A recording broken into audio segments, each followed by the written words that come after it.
Can I stay seated? Alright. Balamusizanya bassebo ne bannyabo. Guno omulamwa nze wange ngwagala nnyo because I've survived the industry because I'm aware that I need to treat myself mentally. Singa nali sikimanyi nti nina okwefaako, tulina okufa ku mubiri gyaffe, tulina okufa ku n'obwongo bwaffe ekiri mu mutwe gwaffe kyetusula tulowoozaako. It's very important. Kyobeera olowoozaako kikuaffectinga. Why? Because osobola ekifuuka n'oba tokiri. Kati abantu boogera ennyo ekintu kasita ggwe kennyini oba nga teweemanyi bulungi kisobola okuaffectinga. Tuli mu business ng'abantu media, unfortunately media yaffe ye Uganda esinga kufuna mu rumors and bad news. Rumors zino ne bad news teboogera ku okufuna rumors, boogera ku bantu nga ffe. Teboogera wekka ne bateeka maama wo. Teboogera ku gwe wekka, bateekamu maama wo, bateekamu abaana bo, bateekamu baganda bo, bateekamu abantu bangi nnyo. So oluusi gwe oba tolumiddwa ne balumba maama wo, ne boogera ku maama wo. Yabaawo kastori kange katono nnyo. One time maama wange yagenda okuziika, ow'amawulire omu n'amugoberera paka mu kuziika, n'amutega recorder.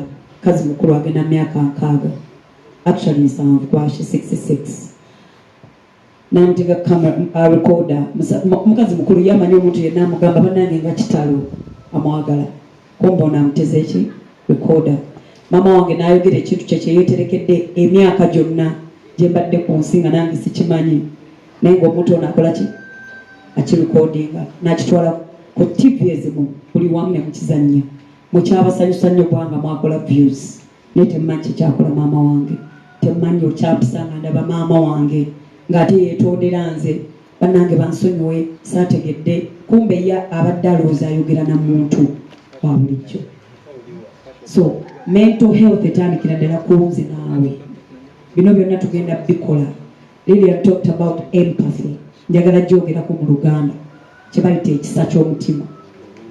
Ekisa ky'omutima ng'oggyeemu ssente, ng'oggyeemu likes, ng'oggyeemu ensi okwogerako obulungi, naye ekisa ky'omutima okweteeka mu bigere by'omuntu n'ogamba singa ono yali maama wange, singa kino kyali kyama kyange, nandyagadde ensi ekimanye bweti. Kisa ky'omutima. So I argue again, I request the media. Nkimanyi mufuna mu mawulire mabi, naye njagala mulowooze ku aftermath, ebivaamu nga mufulumiza amawulire gammwe. Tebikoma ku likes ezo, tebikoma ku mukubawaana ne bitambula muli mukola views, but byonoona families, bidamenyinga families, bidamenyinga ffe ng'abantu. So mental health tetandikira just kugenda ne tukyogerako, tekisigala wano mu kukyogerako. Njagala buli azze wano olwaleero akyuseemu ku mindset ye about mental health because etandikira ku ffe.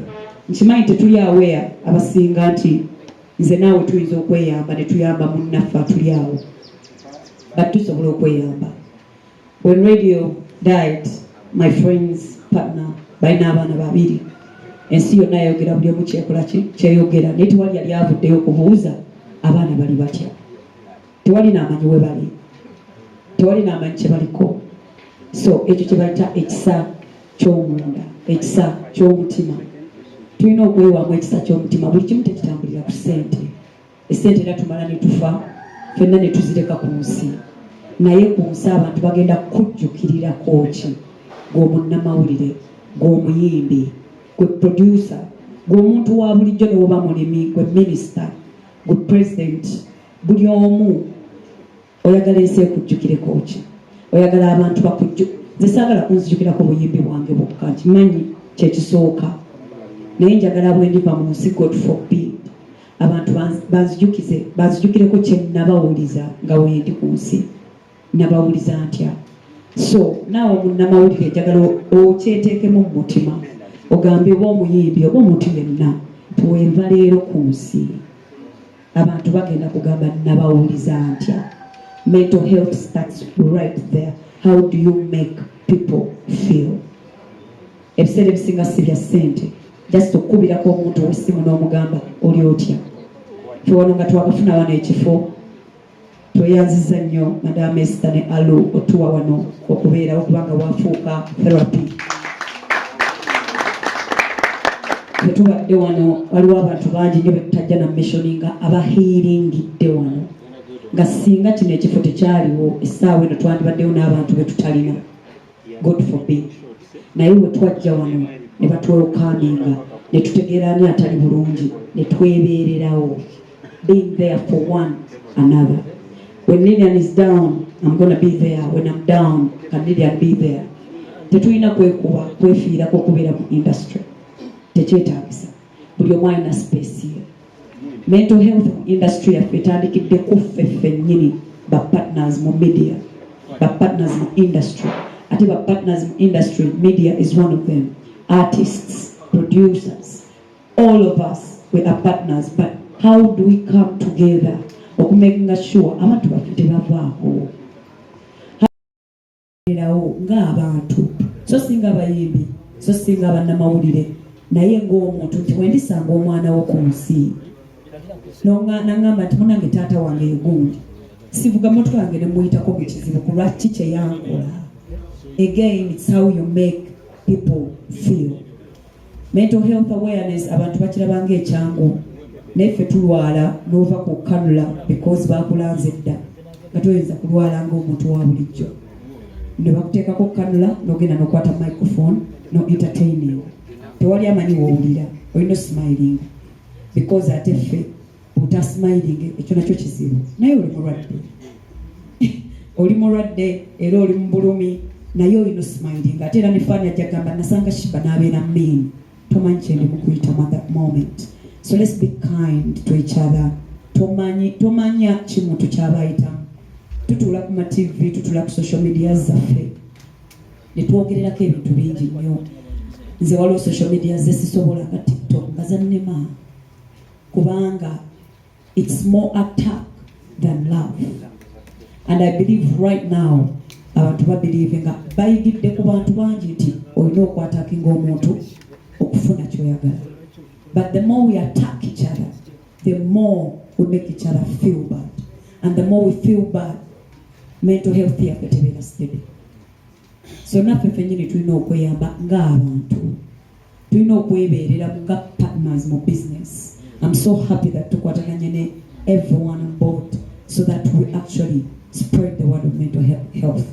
Because nze nga sandibaddewo leero, if I didn't have a therapist, yes, I have a therapist that I talk to, counselor, bemuyita ba counselors, gw'otuula naye n'omugamba ebintu byo ebikuli ku mutima. Because sometimes talking is very, very helpful.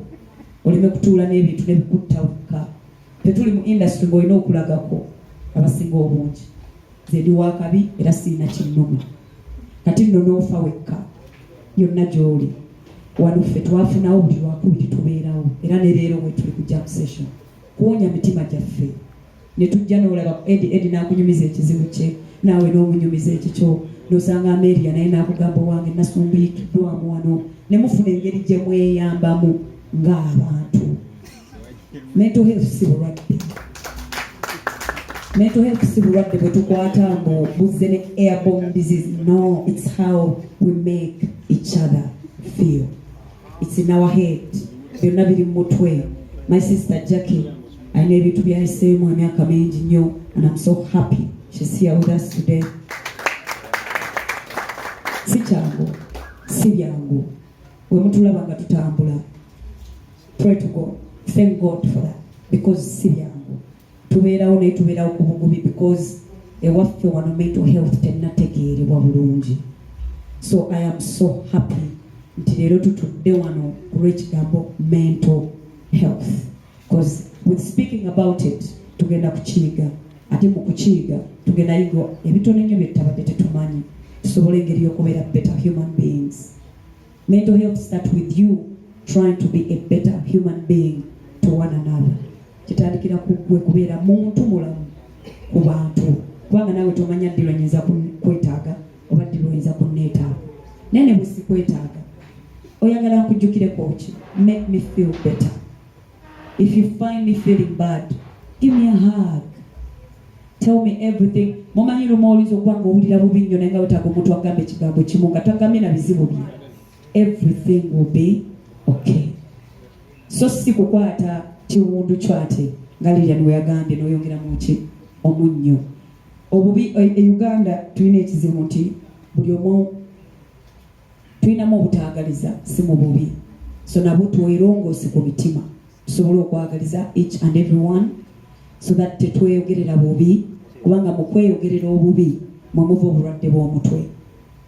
Thank you so much Douglas for starting skills because it's very important to provide jobs. Kubanga otaba na mulimu ate nga olina TikTok yokka, of course ogenda ending up ng'ovuma abantu so that you get some purpose because buli omu anoonya purpose. So thank you Douglas for creating that space so that someone can come and grow up in their skills so that their purpose is not to attack. Attacking is not a purpose. You can't build a career on attacking. Ogenda kola ki olwaza abantu balala. So I'm so happy and I can't go on with this because I can speak about this the whole day. But I'm very happy that everyone is here. Mental wellness is key because health is wealth. Whatever bulungi toyinza kugaggawala. And mental health is part of wealth. Thank you so much.